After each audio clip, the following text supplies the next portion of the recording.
Well, I live in the Middle East. I live in Israel, and olive is a major tree in the whole Middle East and the Mediterranean. Everybody you talk to in Israel, in Jordan, in Syria, even in Italy, Pepino, uh, have olive trees. And the olive tree is very special to us because it's a symbol of our connection to the land, really. It's a symbol of also of ownership of the land, because as soon as somebody gets a piece of land, they'll plant olive trees. And it's a symbol of peace also, as you all know, the olive tree from the biblical story of the dove and the olive leaf and everything else with that. One of the special things about the olive tree, yes, Peppino, you live with a few olive trees and you make quite good olive oil, that is true. One of the things about the olive tree is that you can move it quite easily. For instance, when I put olives on my land, I will buy an olive tree that might be 10, 20, 30, even 100 or 200 years old, and it will be fine. You dig a hole and it will move. So it's quite a flexible tree in that way.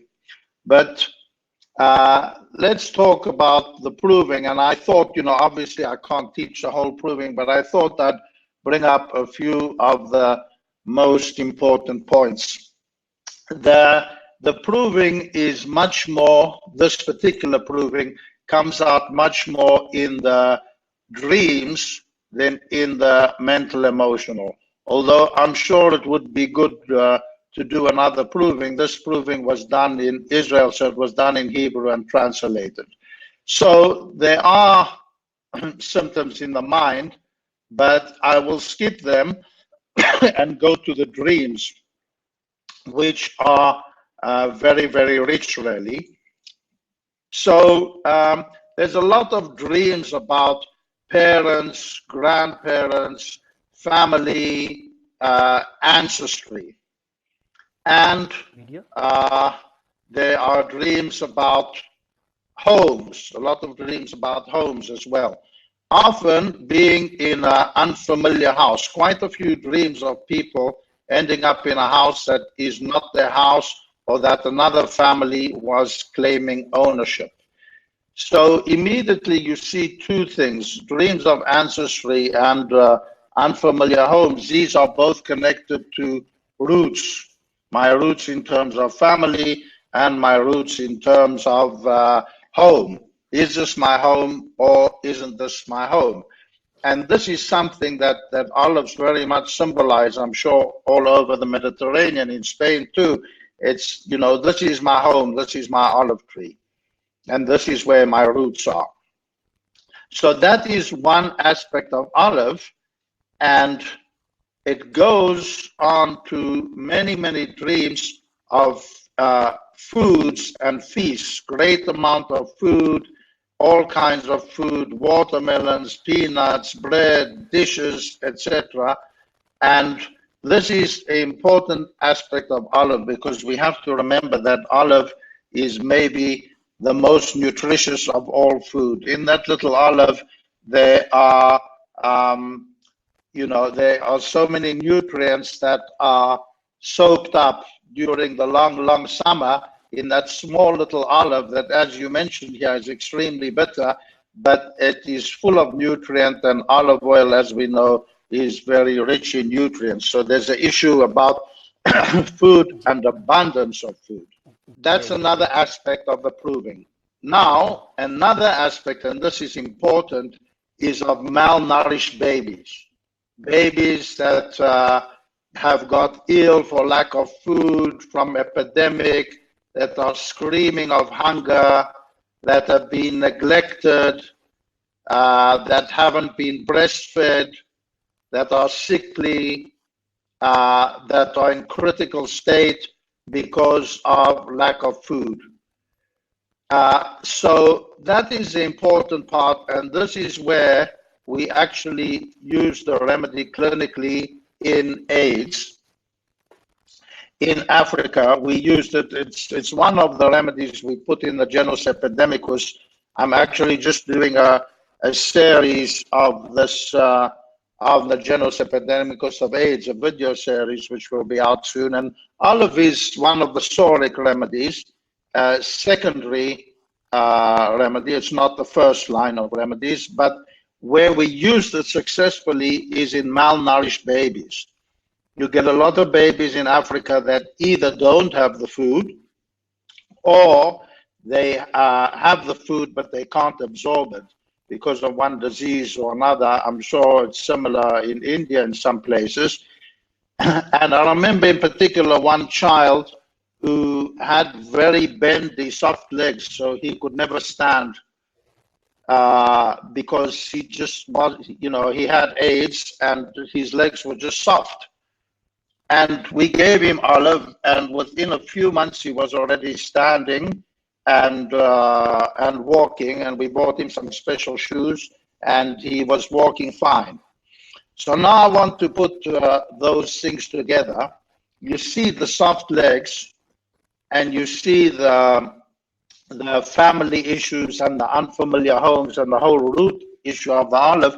So this goes to roots, legs like roots, bendy legs, meaning roots that are not strong, not permanent on the earth, not well connected, or you can move them easily. So again, we come back to that issue of nourishment and roots in many ways. And this goes to one more aspect, which is the religious aspect. I see you mentioned Jesus here, but actually all the three religions of the Middle East come up very strongly. These are Islam, Christianity, and Judaism, and they all come up in the dreams very strongly. And especially Jerusalem, which is the center of those three religions. They all come from the same place, and this means that that is why there is so much tension in Jerusalem, because everybody's claiming the center and everybody's claiming they came from the same place. And indeed, these three religions all come from Abraham and Christianity. It's the same father for Islam, for Christians, for Jews. So what the proving is telling you through these many dreams is that the root of the religion is the same root. If we look at the branches, we get separation and we get war and we get antagonism between the religions and the people. But if we look at the root, it all comes from the same place. And that's what all of it is about. It's about root, nourishment through the root. And we all come from the same root. And interestingly, that root is very much symbolized by the Temple Mount, which is, if you've ever been to Jerusalem or seen pictures, the Temple Mount, it's a golden dome. There's a golden dome there where the Al-Aqsa is. It's Islam holy place, very holy place, which was built on top of the Jewish temple and also has very famous churches. And now Pepino mentioned over here that we had a strange thing in the proving. There's always that strange word and peculiar that people dreamt of a yellow olive Beetle car, an old Volkswagen car.